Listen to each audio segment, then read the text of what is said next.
नमस्कार दोस्तों, उषा की आवाज चैनल में आप सभी का स्वागत है। हमारी आज की कहानी है प्रतिफल। आज मुकुल की बरसी है। पूरे 2 साल हो गए उनको गुजरे हुए।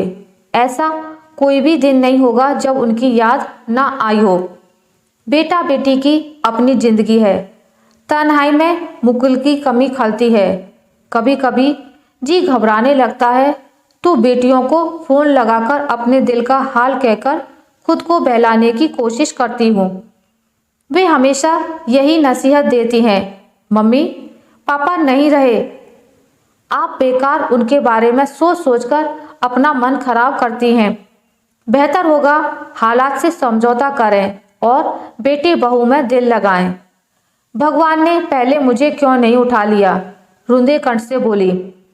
फिर वही बेतुका तर्क, इसमें कोई क्या कर सकता है, बेटी सुरभि चिढ़ती हुई बोली। जैसे ही फोन कटता है तो मैं फिर से मुकुल के ख्यालों में डूब जाती हूँ।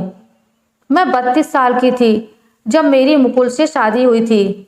पापा ने अनगिनत जगहों पर मेरे रिश्ते की बात चलाई, मगर हर जगह मेरे उभरे हुए दांतों की वजह से फोटो तक ही बात सीमित होकर रह जाती थी। पढ़ने लिखने में काफी होशियार थी। अच्छे अंकों के साथ एमएड कर रखा था, परंतु आज के नुमाइशी जमाने में मेरी एकेडमिक योग्यता खास मायने नहीं रखती थी। सबको सुंदर लड़की की तलाश थी। मम्मी पापा लगभग निराश हो चले थे। मम्मी ने तो मान भी लिया था कि अब शायद ही मेरे हाथ पीले हों। ऐसे में मुकुल के यहाँ रिश्ते का पक्का होना अंधेरे में रोशनी की तरह था। मुकुल एक साधारण परिवार से थे। पिता की जगह सरकारी नौकरी लगी थी। 2 छोटे भाइयों के अलावा विवाह योग्य बहन की जिम्मेदारी थी, जिसे उन्होंने मेरे पिता द्वारा दी गई दहेज की रकम से पूरा कर लिया। मुझे कोई ऐतराज नहीं था। शादी के 2 साल बाद मैं जुड़वा बेटियों की मां बनी। ये जानकर सबका मुंह लटक गया। मम्मी तो इस कदर नाराज थी मानो उन्हें ही इनकी शादी के लिए जूझना होगा। जब भी मेरे घर आती उनका चेहरा मुरझाया रहता। एक दिन मुझसे रहा ना गया और मैं बोली, मम्मी आपको देखती हूँ तो मेरा भी दिल डूबने लगता है जैसे मुझसे कोई अपराध हो गया है। अपराध ही हुआ है, वरना भगवान इतना बड़ा दंड ना देते। हो सकता है ये मेरे लिए वरदान हो। कहने के लिए मैंने कह तो दिया, मगर अंदर ही अंदर दिल में कसक थी कि काश एक लड़का होता तो क्या बुरा था। इस बीच मुकुल मेरी नौकरी के लिए फॉर्म भरते रहते। एक दिन मुझे आयोग से साक्षात्कार के लिए बुलाया गया और मैं अध्यापिका के लिए चुन ली गई। मेरी नियुक्ति मुकुल के ही शहर में हुई। यह खुशी का विषय था। आमदनी बढ़ी तो घर का आर्थिक असंतुलन सुधर गया। मुकुल घर का खर्च उठाते, वहीं मैं दूसरे खर्चे उठाती। साथ ही बैंक में भविष्य की जरूरतों को ध्यान में रखते हुए रुपए भी जमा करने लगी। मुकुल की बचत कम ही हो पाती। 6 महीने हंसी खुशी बीते। एक रविवार को मुकुल कहने लगे, मेरी कमाई ज्यादा बचती नहीं। मैं चाहता हूं कि मकान का भाड़ा तुम दे दिया करो। बचती नहीं? यह तो मैं पहली बार सुन रही हूं। अभी तक आप ही तो देते आ रहे थे। हाँ, कम बचता होगा तो क्या हुआ, मैं तो बचा रही हूं। मैं बोली, अब नहीं दे पाऊंगा। क्यों? कौन से खर्च बढ़ गए हैं आपके? बच्चों की फीस, बिजली का बिल, कपड़े, किताब कॉपी मैं ही खरीदती हूँ। आप सिर्फ खाने का सामान और मकान का किराया देते हैं। इतना कम है क्या? मुकुल चिढ़े। ठीक है, मैं दे दिया करूंगी, कहकर मैंने विवाद टालना चाहा, मगर यह कहना नहीं भूली कि आपकी नज़र मेरी तनख्वाह पर है, जो गलत है। मैं और आप अलग थोड़े ही हैं। कुछ गलत नहीं है। मुकुल तैश में आ गए। आज जो भी तुम हो मेरी वजह से हो। ना मैं फॉर्म भरता और ना ही तुम नौकरी कर पाती। तुम्हारी तनख्वाह पर मेरा हक है। अजीब तर्क है। योग्यता कोई मायने नहीं रखती। माना कि आप मेरे लिए प्रयासरत थे, किसी गैर के लिए तो नहीं। कमा रही हूं तो किसके लिए? परिवार के लिए। योग्यता के सवाल पर मुकुल चिढ़ गए। उन्हें लगा इस बहाने मैं उन्हें अंडर एस्टिमेट कर रही हूं। सवाल उठाना लाजमी था। इसमें शक नहीं कि मैंने अपनी मेरिट के बल पर यह नौकरी पाई, जबकि मुकुल को पिता की जगह जॉब मिली। वे मात्र स्नातक थे। इसके बावजूद मैंने मुकुल से सामंजस्य बनाकर रहना चाहा, परंतु जब से मेरी नौकरी लगी वे कुछ बदले बदले से लगे। घर खर्च में कंजूसी करने लगे। आहिस्ता आहिस्ता वे आर्थिक रूप से मुझ पर निर्भर रहने लगे। मुझे ऐतराज नहीं था, यह सोचकर कि क्या फर्क पड़ता है, चाहे उनकी तनख्वाह से खर्च हो या मेरे। इसके विपरीत जब उनकी बचत बढ़ी तो वे अपने छोटे भाइयों के लिए पैसे भेजने लगे। दोनों भाई शादीशुदा थे। गांव में पैतृक जमीन थी। वे उसी से अपनी आजीविका चलाते थे। मुझे लगा जब खेती से काम नहीं चल रहा है तो कोई और काम कर लें, मगर नहीं। वे दोनों हाथ पर हाथ धरे मुकुल की खैरात पर निर्भर हो गए। मुझे 50,000 रुपये चाहिए, भाइयों को खाद की दुकान खुलवानी है। एक दिन मुकुल बोले, मैं क्यों दूं? आपके भाई हैं, आप दीजिए। यह मत भूलो कि जिस कमाई पर तुम इतरा रही हो वह मेरी वजह से है। मुकुल की बात से मैं जल भुन गई। बार बार एक ही ताना। मैं तंग आ चुकी हूँ आपके तानों से। मैं बिफरी। आपको लगता है कि मैं इतरा रही हूँ तो ऐसा ही समझ लीजिए। मेरी कमाई मेरे बच्चों के लिए है। कुछ सोचकर मुकुल बोले, मैं रुपए लौटा दूंगा। मैंने उन पर भरोसा करके रुपए दे दिए।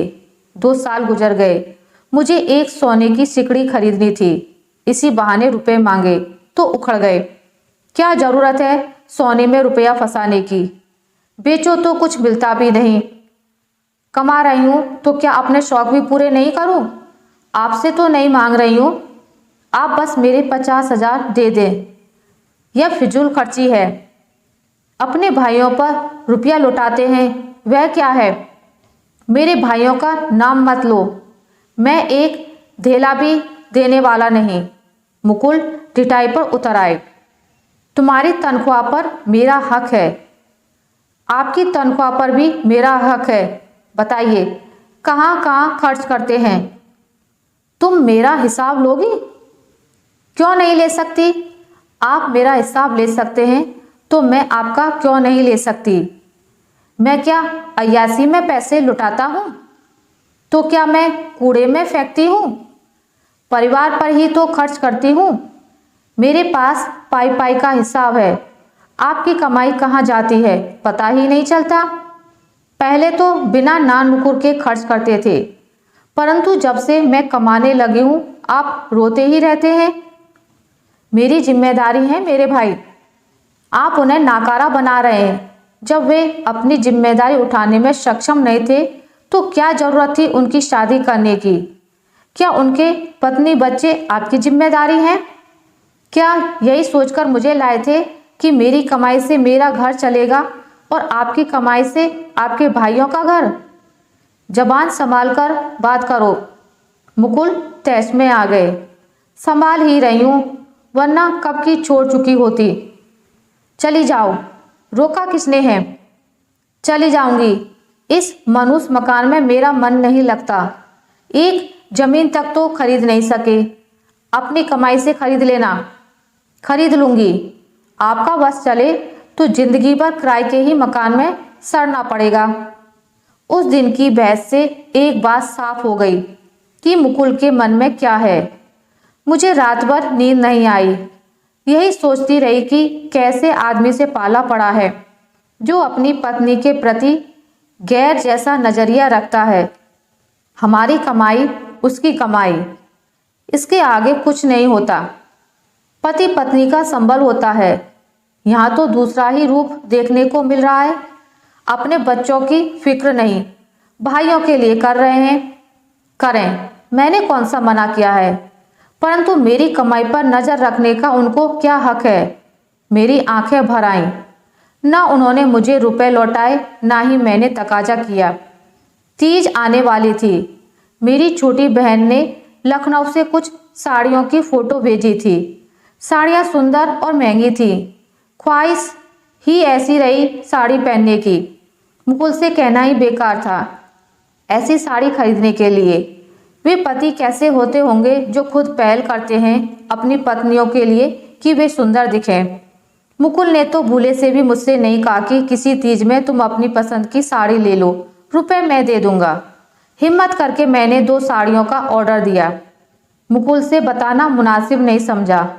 साड़ियां अलमारी में छुपाकर रख दी। उनकी नज़र पड़ेगी तो 1000 सवाल पूछेंगे। खुद को नहीं बदला तो मुझे क्या बदलेंगे? वही गिने चुने पैंट शर्ट। कितना कहा है कि नए बनवा लीजिए। लोग देखकर यही कहते होंगे कि कैसी पत्नी है जो अपने पति का ख्याल नहीं रखती। मुकुल बोलते, मैं तुम्हारी तरह रईस खानदान का नहीं हूँ। मैं जैसा हूँ उसी में खुश हूँ। सोचती कम से कम मुझे ही पहनने देते, यहाँ भी अड़ंगा लगा देते। क्या ज़रूरत है फिजूल खर्ची की? बहरहाल मैंने इन साड़ियों को तब पहनने का मन बनाया जब उनकी नज़र ना पड़े। ऐसे ही ख्वाहिश के साथ 2 साल गुजर गए। मेरे छोटे भाई की शादी थी। यही अवसर था उन साड़ियों को पहनने का। कब और कैसे पहनूं, इसी उधेड़बुन में थी। पहन लिया तो जरूर पूछेंगे कि साड़ी कब खरीदी, कितने में खरीदी, खरीदी तो बताया क्यों नहीं। बिना चोरी के मन में अपराधिनी हो जाती। कभी कभी मन यह सोचकर खराब हो जाता कि मैंने नौकरी ही क्यों की। घर बैठती तो ज़्यादा अच्छा होता। कम से कम बच्चों की ढंग से देखभाल तो कर पाती। आज हालत यह है कि ना बच्चों की परवरिश ही ठीक से हो पाई, ना ही कमाने के बावजूद अपने ढंग से जी पा रही हूँ। रोज 10 किलोमीटर स्कूल के लिए सुबह से निकलो तो आते आते शाम हो जाती।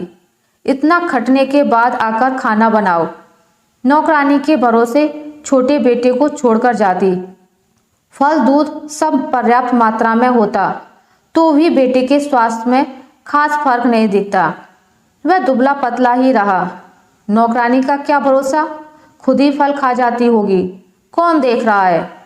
जितनी देर स्कूल में रहती ध्यान बच्चे पर ही लगा रहता। दोनों बेटियां समझदार हो गई थी।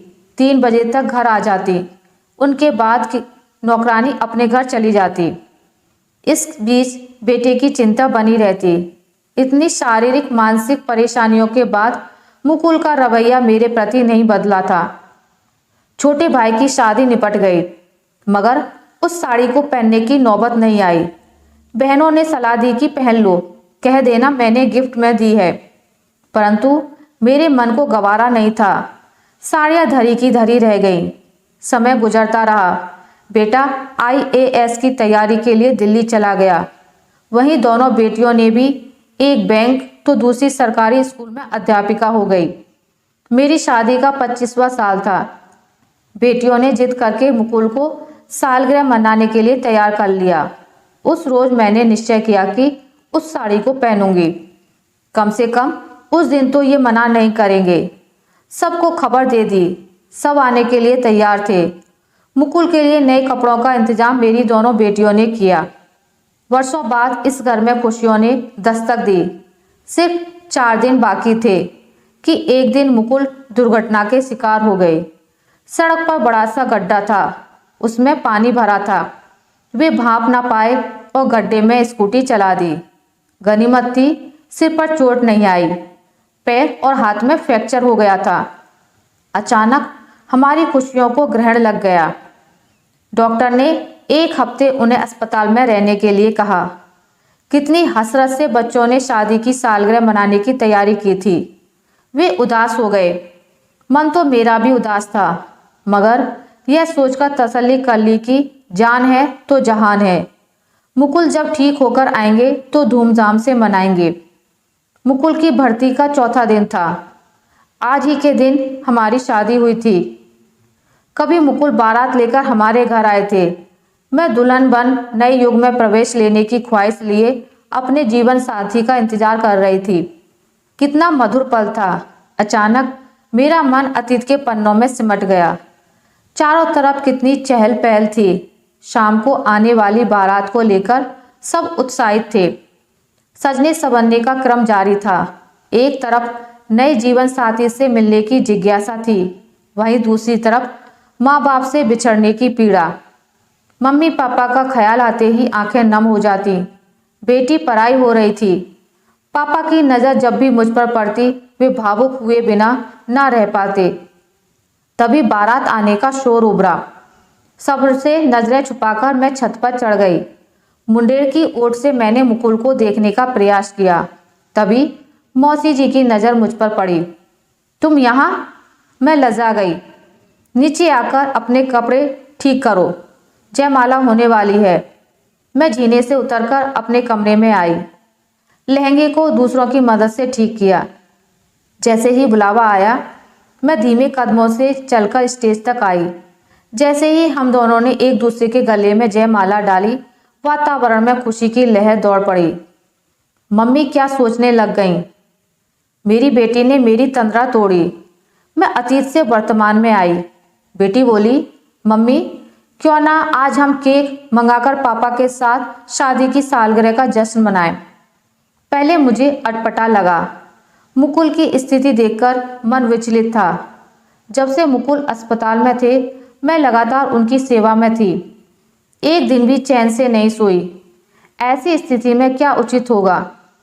अच्छा होता यदि मुकुल भी स्वस्थ होते। बेटियों ने जिद की, प्राइवेट वार्ड है, एक कमरे में केक काटकर पापा को विश करेंगे।